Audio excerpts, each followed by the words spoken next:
청일전쟁과 개혁의 시작. 동학농민운동의 여파로 조선은 큰 혼란에 빠졌다. 이 혼란을 수습하기 위해 조선 정부는 청나라의 도움을 요청했고 이에 청나라는 군대를 파견했다. 그러나 일본도 텐진 조약을 근거로 조선의 군대를 파견하게 되었고 이는 두 강대국 사이의 긴장을 고조시켰다.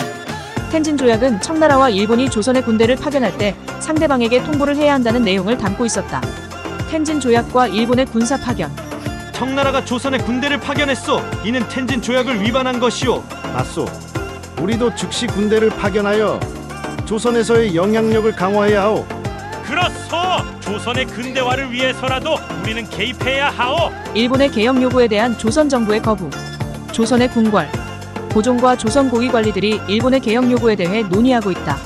일본이 우리에게 근대화를 요구하고 있어. 우리는 어떻게 대응해야 하오? 폐하, 우리는 우리의 길을 가야 합니다. 청나라와의 관계를 강화하는 것이 중요합니다. 맞습니다. 일본의 요구를 받아들이는 것은 우리 주권을 위협할 수 있습니다. 그렇소. 우리는 청나라와의 관계를 유지하며 우리의 주권을 지키겠소. 아산만 사건. 조선의 아산만. 일본군이 청나라 군대를 공격한다. 지금이 기회다. 청나라 군대를 공격하라. 우리는 조선을 지키기 위해 왔다. 그런데 일본군이 왜 공격하는가? 조선은 우리가 지킨다. 너희들은 물러나라. 공격을 개시하라. 일본의 승리와 시모노세키 조약. 청일전쟁의 결과 일본이 승리하였다. 그리하여 시모노세키 조약이 체결되는데 조선에서 청나라의 종주권을 포기하시오. 그리고 타이완을 우리에게 넘기시오. 알겠다. 우리는 패배를 인정하고 조선에서 물러나겠다. 조선의 운명이 이렇게 결정되다니. 이제 조선은 독립국으로서 새로운 길을 걸어갈 것이오. 그러나 일본의 영향력을 무시할 수는 없을 것이오. 갑오경장과 새로운 시작. 일본의 개혁 압박. 청일전쟁에서 승리한 일본은 조선에서의 영향력을 확대하고자 했다.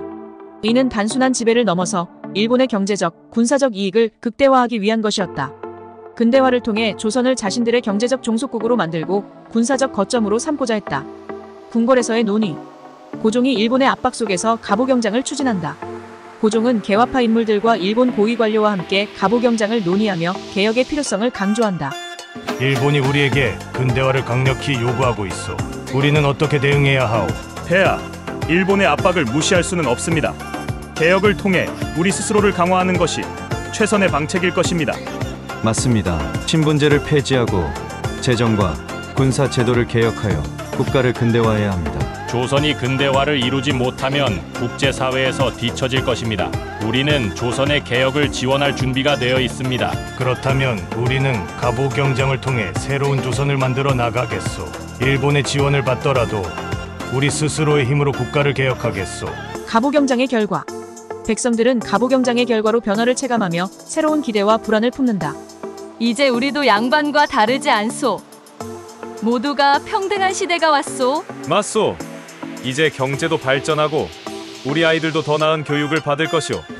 우리는 새로운 조선을 위해 최선을 다하겠소. 그러나 일본의 압박에 어떻게 대응할지 고민이오. 일본이 우리를 계속 간섭하면 우리의 개혁은 어떻게 될 것인가?